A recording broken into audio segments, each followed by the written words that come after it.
بعد نهاية الحرب العالمية الثانية عادت الحياة مجددا لكرة القدم، لكن الإعلان الرسمي لعودتها كانت منافسات كأس العالم في البرازيل عام 1950.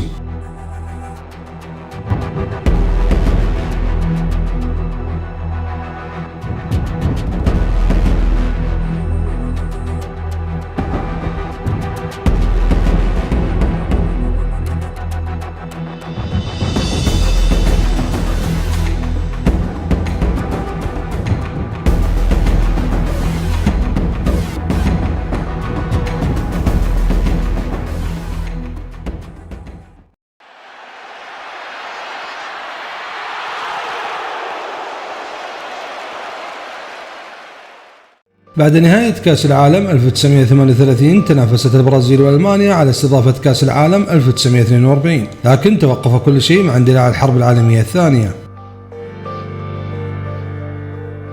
وفي اجتماع كونغرس الاتحاد الدولي للفيفا عام 1946 لتحديد البلد المستضيف، كان الملف الوحيد الذي تقدم للاستضافة هو ملف البرازيل، لأن الأوروبيين لم يتقدموا لطلب الاستضافة بسبب ما خلفته الحرب من آثار مدمرة. وبعد أن تم منح البرازيل استضافة البطولة طلبت تأجيلها من عام 1949 إلى عام 1950 لكي يتسنى لها تجهيز المنشآت والملاعب، والأهم بناء ملعب جديد. شارك في التصفيات عددا لا بأس به، ولكن أثر بعد ذلك الانسحابات المتكررة في مختلف القارات. منتخبات الأوروغواي وبوليفيا والباراغواي وتشيلي تأهلت بدون خوض أي مواجهة، وذلك لانسحاب الأرجنتين والإكوادور والبيرو بسبب مقاطعتهم للاتحاد البرازيلي. وتأهلت الهند عن قارة آسيا بعد انسحاب بورما والفلبين وأندونيسيا. أما بقية الفرق فجاء تأهلها على النحو التالي: تم اعتبار بطولة الأمم الأربع والتي تضم المنتخبات البريطانية كتصفية مؤهلة، وتم منحهم مقعدين. وكانت الفرق البريطانية اختارت المشاركة لأول مرة في كأس العالم بعد المنفى الاختياري، وكان رئيس الاتحاد الاسكتلندي رفض المشاركة في حال حلول منتخبه بالمركز الثاني. وبعد فوز انجلترا باللقب في المباراة الختامية على اسكتلندا في غلاسكو، حاول قائد اسكتلندا بمساعدة قائد انجلترا اقناع رئيس الاتحاد الاسكتلندي جورج غراهام بالمشاركة في كأس العالم، لكنه أصر على قراره.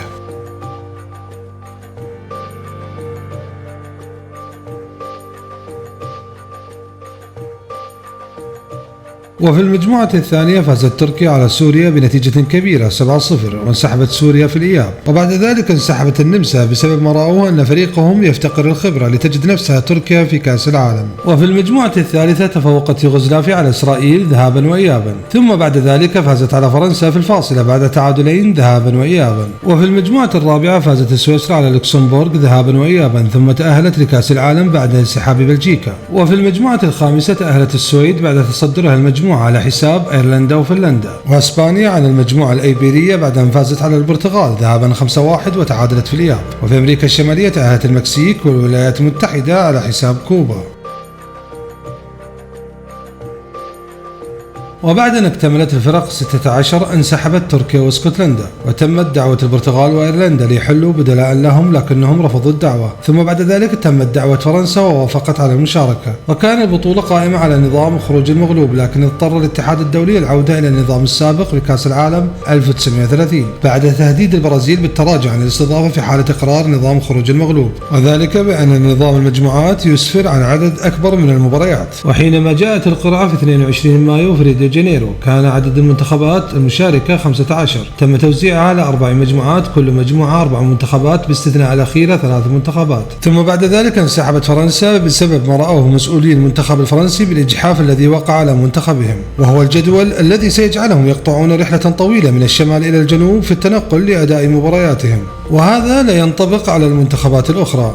وانسحبت الهند بسبب تكاليف الرحلة، رغم أن الفيفا سيتكفل في جزء كبير منها، بالإضافة إلى قرار حظر اللعب حافي القدمين. واضطر الاتحاد الدولي المضي بالشكل الحالي لعدم وجود وقت كافي لدعوة منتخبات بديلة.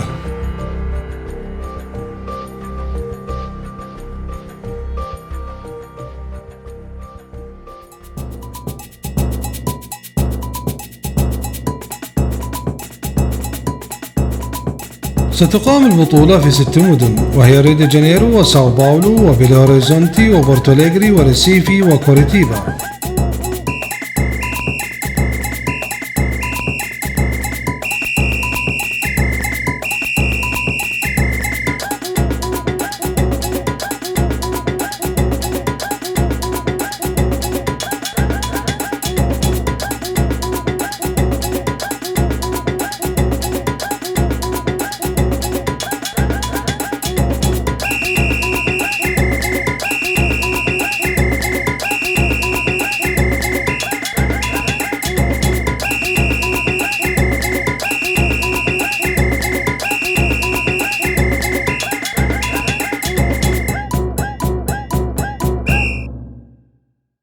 وفي المواجهة الافتتاحية على ملعب الماراكانا في 24 من يونيو استعرض المنتخب البرازيلي أمام جماهيره باكتساح المكسيك 4-0.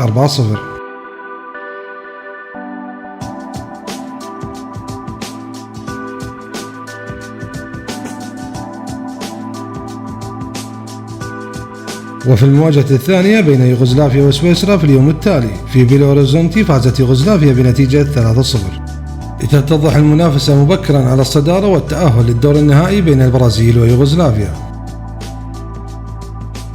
وفي ساو باولو في 28 من يونيو حدثت مفاجأة بتعادل البرازيل مع سويسرا 2-2 وكان هدف التعادل في الدقيقة 88.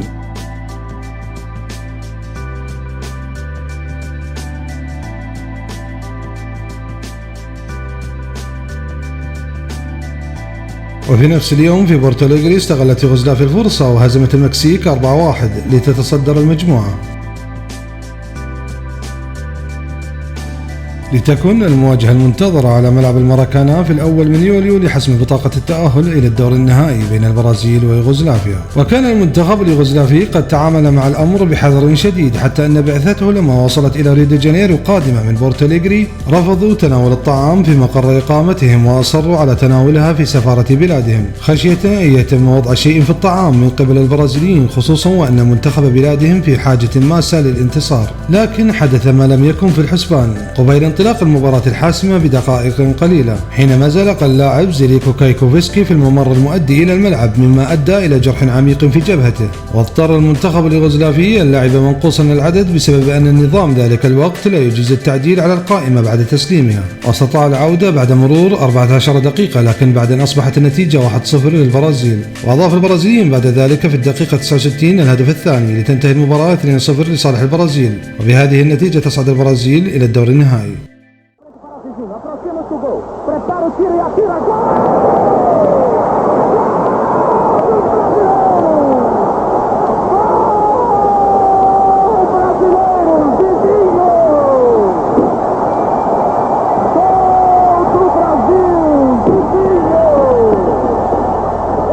وفي بورتو أليغري في 2 من يوليو فازت سويسرا على المكسيك 2-1 لتصبح في المركز الثالث ب3 نقاط.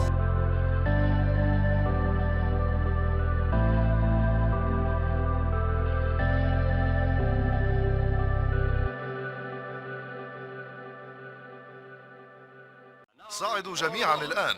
انطلق ما قيمته 1,000,000 جنيه من نجوم الكرة للفوز بكأس العالم لإنجلترا، أو يفجرون كرة وهم يحاولون. جاءت إنجلترا إلى البرازيل في مشاركتها الأولى في كأس العالم، وهي إحدى المرشحين وبقوة إلى الفوز بالبطولة.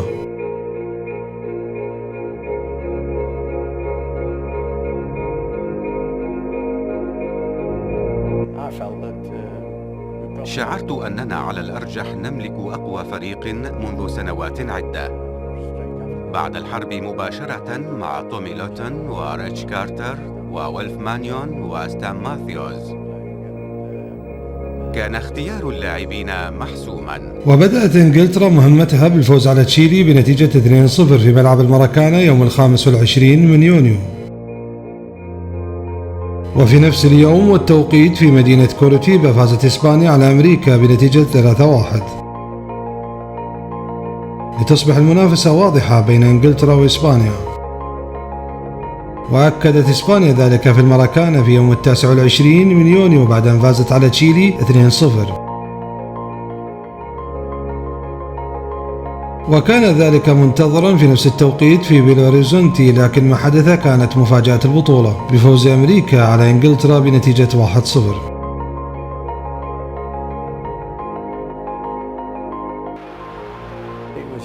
كانت واحدة من المباريات العادية التي تلعب 99 منها وتفوز بها ب4 أو 5 أهداف.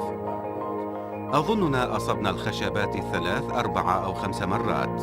كانت واحدة من المباريات التي مهما فعلت فلن تربحها. الأمر كان لا يصدق، وظهر ذلك في عناوين الصحف البريطانية. صحيفة ذا تايمز اللندنية الصباحية وصفت أداء منتخبها بالأسوأ على الإطلاق، حينما قالت: لم يلعب فريق بريطاني بهذا السوء من قبل. واندهش صحفيون بريطانيون من تيليكس تلقوه من وكالة رويترز ذكر فيها أن النتيجة 1-0 لأمريكا، وطلب الكثيرون منهم تأكيدا للنتيجة، لكن آخرين بعد أن انهكهم العمل وشق عليهم فارق التوقيت اعتقدوا أن المسألة عبارة عن خطأ مطبعي، وهو أمر شائع في ذلك الزمن البدائي في تكنولوجيا الاتصالات. يعنونوا بكل فخر أن إنجلترا فازت 10-1 معتقدين أن الرقم 1 وقع سهوا. أما محرر صحيفة ذا نيويورك تايمز الأمريكية اختار عدم نشر الخبر معتقدا أنها مزحة، ورمى ورقة التلغراف المحملة بالنتيجة في سلة المهملات. وفي 2 يوليو على ملعب المراكانا كان المنتخب الإنجليزي مطالب بالانتصار بفارق هدفين ليتأهل، لكنه تلقى هدفا في الشوط الثاني ليخسر المباراة 1-0 لصالح إسبانيا، وتتأهل إسبانيا وتغادر إنجلترا من أول مشاركة من دور المجموعات.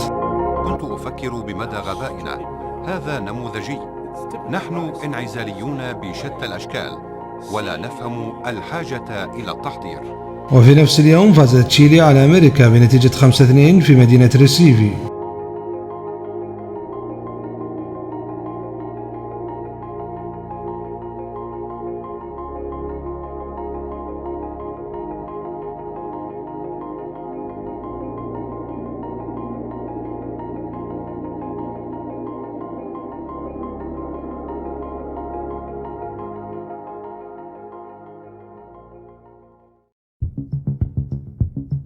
قبل سنة من انطلاق البطولة وقعت كارثة سوبرغا، وهي الكارثة المأساوية التي راح ضحيتها فريق تورينو بالكامل في 4 مايو عام 1949. وهذا الأمر كان له تأثيره السلبي على منتخب إيطاليا حامل اللقب، لأن تورينو كان المسيطر على الكرة الإيطالية بتحقيقه 5 ألقاب للدوري على التوالي. وحينما جاءت الرحلة إلى البرازيل للدفاع عن اللقب اختار اللاعبين السفر عن طريق البحر، مما تسبب بإرهاق اللاعبين وعدم قدرتهم للتحضير وأداء التدريبات بسبب الوقت الطويل للرحلة، خصوصا وأن الكرات وقعت في البحر. وحينما وصل الفريق إلى سواحل البرازيل كان اللاعبين في وضع غير جيد من الناحية اللياقية وأوزان اللاعبين، وكانت النتيجة الطبيعية هي الخسارة في المواجهة الأولى أمام السويد بنتيجة 3-2 في المباراة التي أقيمت في 25 يونيو في ساو باولو.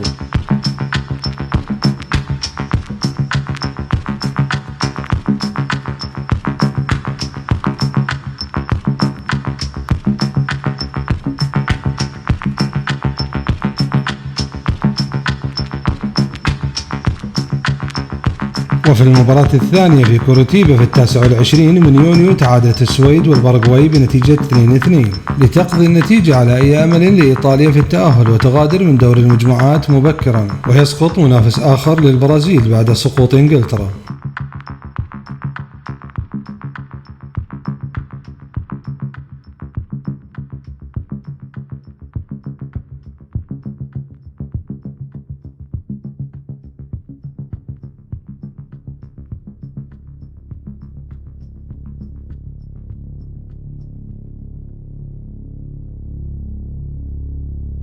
وفي 2 يوليو في ساو باولو استعاد الإيطاليين خلال الأسبوع الذي كان بين المباراة الأولى والثانية جزء من لياقتهم، ساهم في فوزهم على الباراغواي بنتيجة 2-0 ليهدي التأهل للسويد.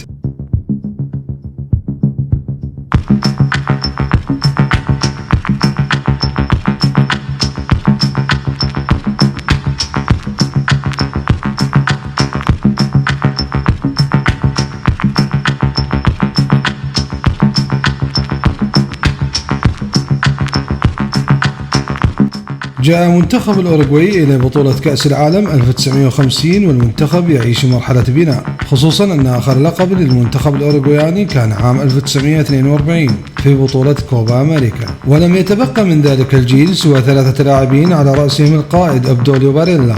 وكانت القرعة والظروف التي حدثت قبل انطلاق البطولة ساعدت الأوروغواي في إيجاد طريق سهل إلى الدور النهائي، انسحاب خصومه في التصفيات ثم انسحاب عدد من المنتخبات وآخرها الهند من البطولة جعل مجموعته لا تضم سوى منتخب بوليفيا، وفازت الأوروغواي بنتيجة 8-0 على بوليفيا، سجل منها أوسكار ميغيز هاتريك وثنائية لسكيافينو وهدف لكل من بيدال وبيريز وجيجيا.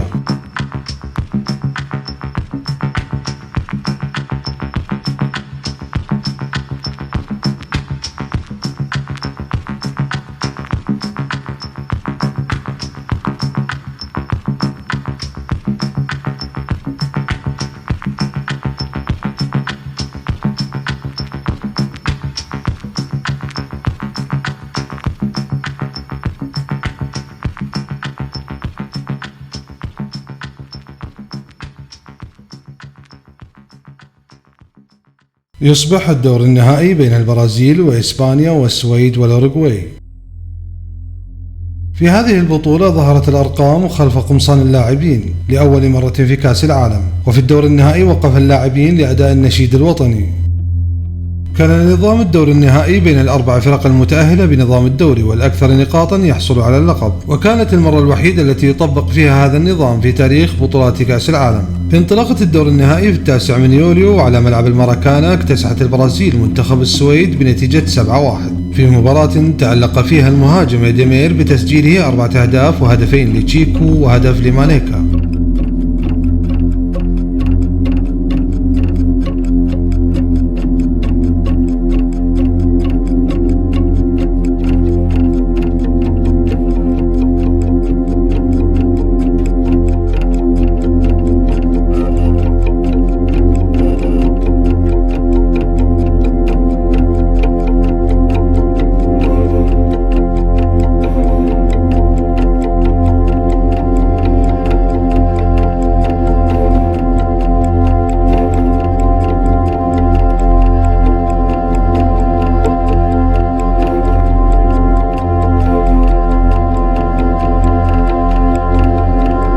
وفي نفس التوقيت في ساو باولو جرت مباراة إسبانيا والأوروغواي، وانتهت المباراة بالتعادل 2-2. أنهت إسبانيا الشوط الأول متقدمة بهدفين لهدف سجلها باسورا وهدف للأوروغواي عن طريق جيجيا، وصمد الأسبان حتى الدقيقة 73 قبل أن يعدل قائد الأوروغواي أوبدوليو باريلا النتيجة.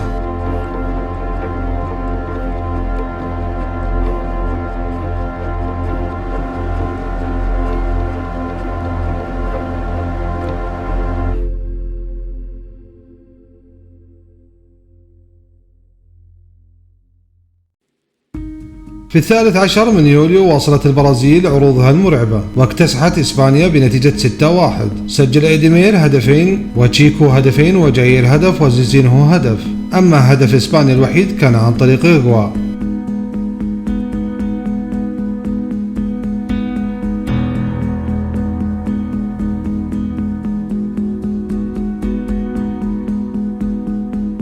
وابتكرت الجماهير البرازيلية طريقة جديدة، وهي الألعاب النارية التي تظهر لأول مرة في ملاعب كرة القدم.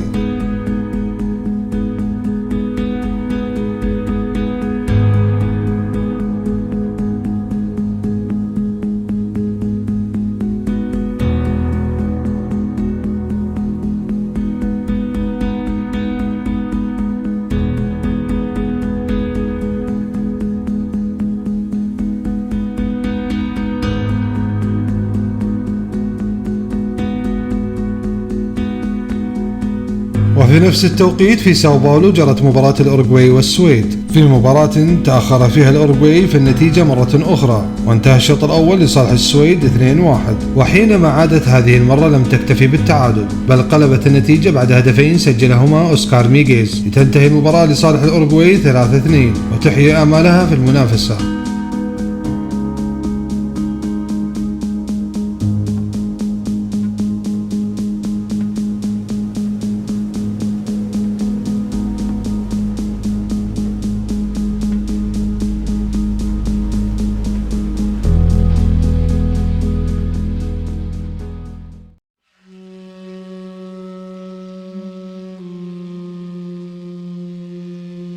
وكان يوم 16 يوليو يوما منتظرا على ملعب الماراكانا، فيه تلعب البرازيل بفرصتي الفوز أو التعادل لحسم اللقب، وكانت الأجواء احتفالية وكأن البرازيليين قد أحرزوا الكأس، واستغل بعض السياسيين الحدث. كانت آنذاك الحركات السياسية البرازيلية ناشطة، لذا زارنا جميع المرشحين للرئاسة، ويوم المباراة كنا نتناول طعامنا، وقوطعنا مرتين للإصغاء لخطبهم. بالنسبة إليهم كان الفوز مضمونا، بينما كنا نتساءل عما يجري. ما زال علينا الفوز باللقب.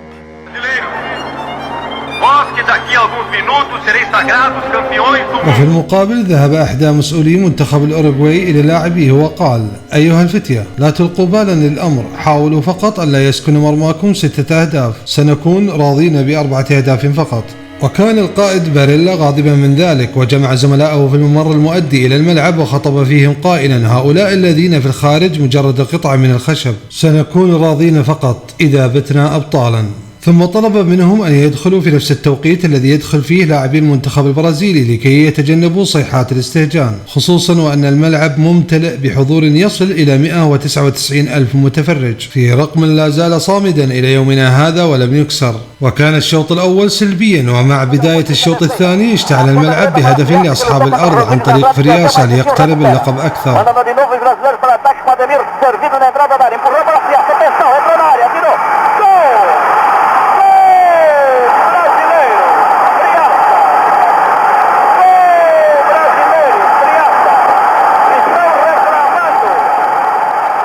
وبعد 19 دقيقة عدلت الأورجواي النتيجة عن طريق سكافينو ليعود القلق مجددا للبرازيليين.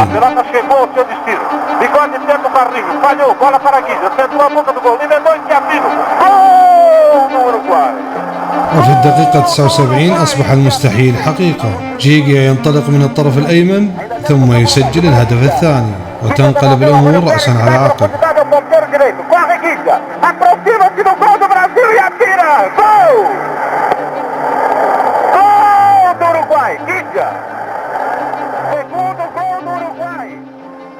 كنت أعلق على المباراة في الإذاعة بشكل عادي.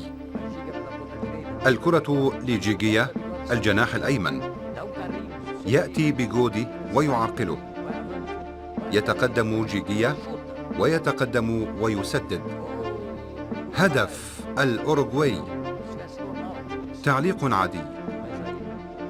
ثم أدركت قبل 8 دقائق من النهاية أننا نخسر النهائي. خطر ببالي فجأة: الأوروغواي سجلت. نعم، الأوروغواي سجلت. سيداتي سادتي، الأوروغواي سجلت. كررت عبارة الأوروغواي سجلت 9 مرات.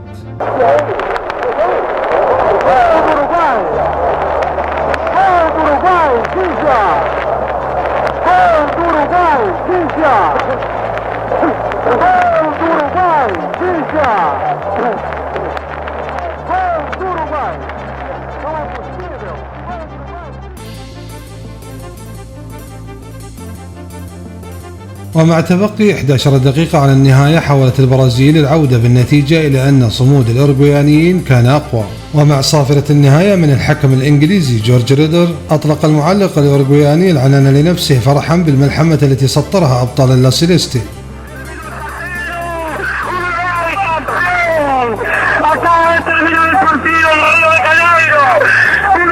Señoras y señores, es un programa grande, campeón por cuarta vez. No pueden ustedes imaginarse la emoción, la alegría, ese algo extraño, indescriptible, que viene del pecho a la garganta, que se anuda y que no permite que el pensamiento fluya en forma clara. أما رئيس الاتحاد الدولي جورجي ميا كان قد حضر خطابا باللغة البرتغالية منتظرا فوز البرازيل باللقب، لكن تفاجأ بفوز الأوروغواي، وحينما سلم الكأس لقائد الأوروغواي باريلا لم ينطق جورجي ميا بكلمة واحدة.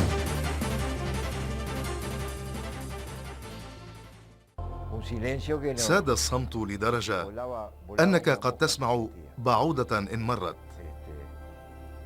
وبعد ذلك بكى الناس. وعلى النقيض تماما كانت الاحتفالات في الأوروغواي.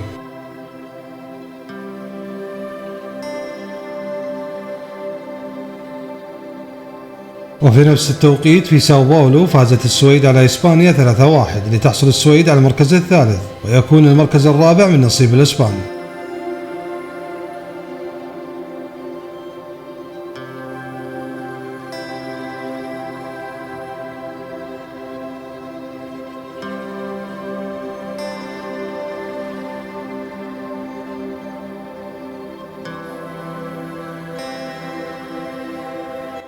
أصدر الاتحاد البرازيلي قرار بعد الخسارة بتغيير الألوان من الأبيض إلى الأصفر والأزرق. ذهب هداف البطولة ب9 أهداف المهاجم البرازيلي إديمير إلى جزيرة وقام فيها 15 يوم حزنا على فقدان اللقب.